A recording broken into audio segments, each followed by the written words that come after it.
welcome to my channel. I just wanted to do like a general life update because things are just so different and so weird right now, and it's gonna be a rambly video. I really didn't plan out anything that I was going to say, but here it is. So I just wanted to share kind of what I'm planning as far as online learning goes, just to one, help myself think through it a little bit more, and two, to help anyone that is maybe still like wondering what do I even do.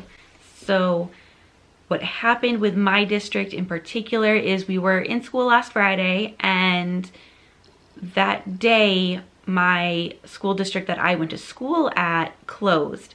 And they were going to be closed for 2 weeks, and that's when it hit me how real this is, that at any given moment our school could decide to close without any real warning. So I decided to be prepared. It was one of those like shower ideas, like you just have the best ideas when you're in the shower for whatever reason. And I thought to myself, I have copies made for the rest of the unit as far as interactive notebooks go, so that Friday, instead of continuing on with our content, I took a pause and I had my kids glue all the notes in for the rest of the unit into their interactive notebook. I gave them extra pieces of graph paper to take home, and then we did our test corrections that we do once per quarter, just so that I didn't have to worry about that, because they can't do test corrections if they don't have the tests.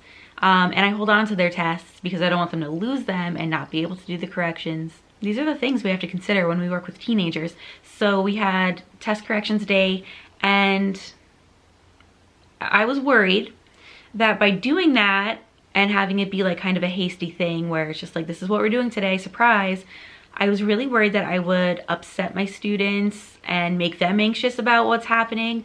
But actually they were like, it helped them. Like it made them relax a little bit better, knowing that things were kind of uncertain because schools around us had started closing, so they knew that we probably would be closing, and I think they just felt better knowing that there was some kind of a plan in place. That day I also had them sign into a Google Classroom that I created that day because those classes had never used one before. Not that they'd never used one before, they've used them in their other classes, but I just hadn't with my classes this year, at least not my geometry classes.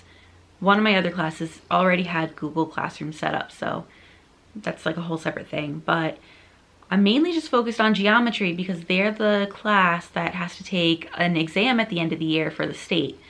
But this also does go for my calculus class. They have to take an exam from our community college at the end of the year. Later in the day on Friday, it was announced that the following Monday, which was Monday, March 16th, we were having a planned 2-hour delay. So teachers were coming in regular time and then getting 2 hours to work on setting up anything that they needed for distance learning, and students were going to come in 2 hours later.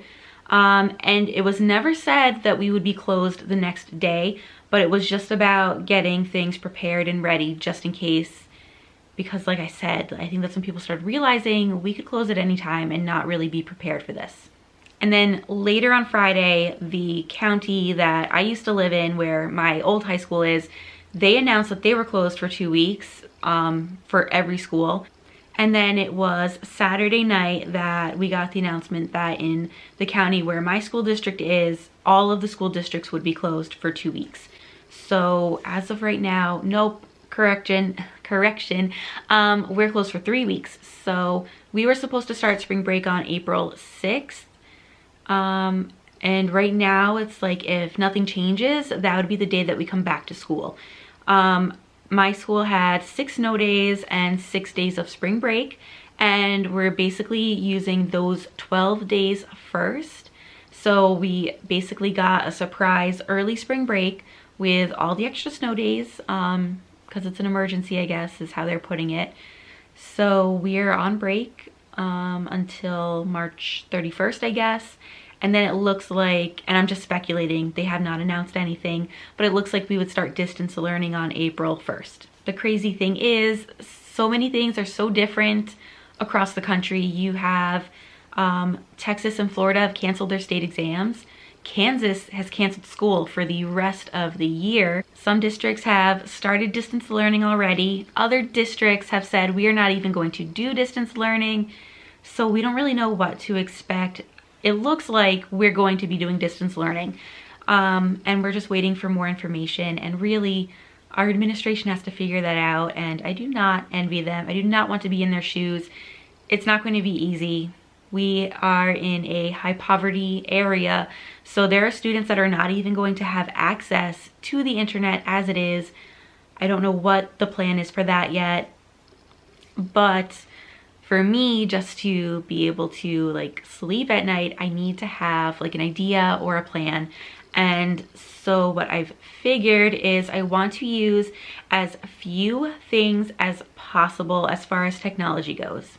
I shared a blog post about 3 online resources that students could use if they need help, and I wanted to keep it as simple as possible, so I narrowed it right down to 3 so that it's not overwhelming with all this information, which I feel like that's what's happening, especially if you're on like teacher Instagram or anything. There's so much information that people are sharing, which is fantastic, but it can be overwhelming. And I don't want to pass that on to my students by using 8 different learning platforms. My school district uses Google Classroom, so I wanted to stick with that, and that's the platform that we're going to use. And I wanted to try and keep things pretty simple. My students have their notes for the rest of our current unit, so I don't know what kind of guidance we're going to be given. If we're going to be told we can't do any new curriculum, we might only have to review. That's what other districts are being told.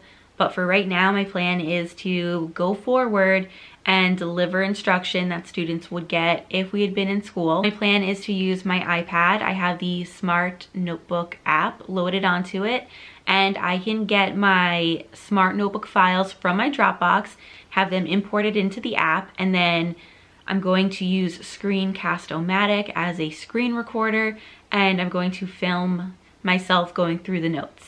And so students will just see what I'm doing on the iPad as far as the notes. So I'll be able to erase things like I normally would to reveal answers, and I'll be able to write in and do problems. And as a math teacher, that's my biggest concern, is students need to see how things are done. They need a model to follow. Used to doing videos like this where I just sit down and have a camera and talk. That doesn't really work for math, so I needed to do something different.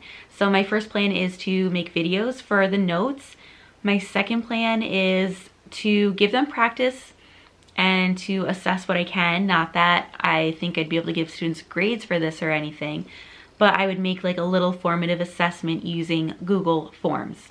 So that's going to take some planning, and it's a little bit frustrating because I'm going to have to give students multiple choice questions or questions that are short answer, but I'm not going to be able to see the work that they do like I normally would, and that's frustrating. I mean, there's different options. It's just trying to figure out what's going to work best. But like I said, I'm keeping it very simple, using Google Classroom, sharing videos of how to fill in their notes, and then formative assessments through Google Forms. Pretty much have the same plan for calculus, although I'm not really sure what the college is going to want us to do, so that can change. And then general geometry, it might be kind of like the same thing. Here's video lessons and formative assessments. When it comes to SAT prep, that would be the only class where I would do something different and try and get them onto Khan Academy, because they have a lot of SAT prep resources in terms of students going on and solving problems and getting immediate feedback through a website. So I wouldn't even have to actually do anything aside from helping them with things that they get stuck on. But I think even Khan Academy has videos for that, so hopefully that's enough, because I don't really know how to teach SAT prep remotely.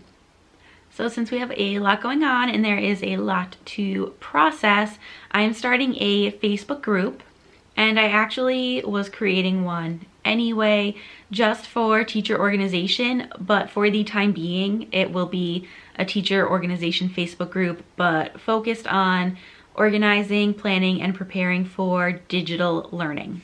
Now don't get me wrong, I do not have all the answers here, but I do have some ideas. So if you want to be part of a community where we can all figure this out together, follow the directions that are posted in the description box below this video. If you have any questions, please leave them. But if you have any ideas or tips, or just want to share what you're doing so other educators can benefit from that, please do so in the comments below. And so that's all that I have for right now. So Make sure you stay healthy, take care of yourself, enjoy the time that you're getting with your family that you may not have had if we were still in school. And as always, thanks for watching.